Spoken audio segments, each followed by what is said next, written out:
जब सुने के वही भोजपुरी गाना बस बजे के चाहे गाना।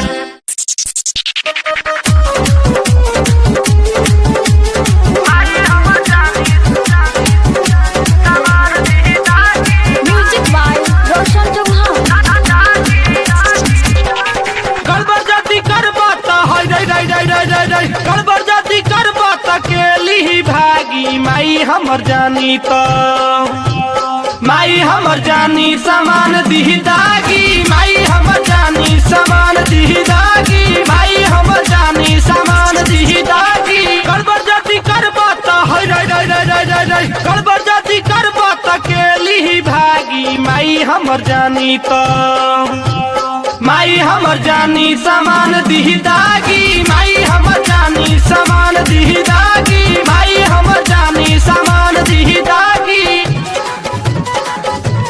माई हमर जानी सामान दी दागी माई हमर जानी सामान दी दागी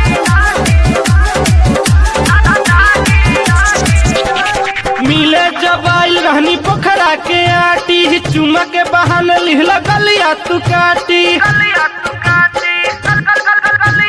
बाते में हमके तू लिहला भूलियाई ठेला ऐसन कैला दिहला गोड़ मुचकाई लंगड़ल हमर देखी के हाय रे रे रे रे रे रे लंगड़ल हमर देखी के भौजी गइल छागी माई हमर जानी तो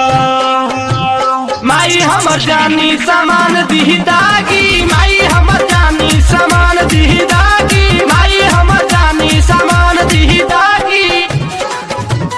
माई हमर जानी सामान दी दागी माई हमर जानी सामान दी दागी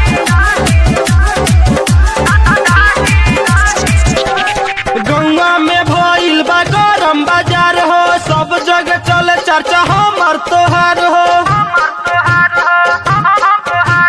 शादी लायब हमरा लड़का खो जाता हमरे जन झमेला कर लागी ससुर पाता ना दानयनु से अब हाय रे रे रे रे रे रे ना दानयनु से अब लगावो जनी आगी माई हमर जानी तो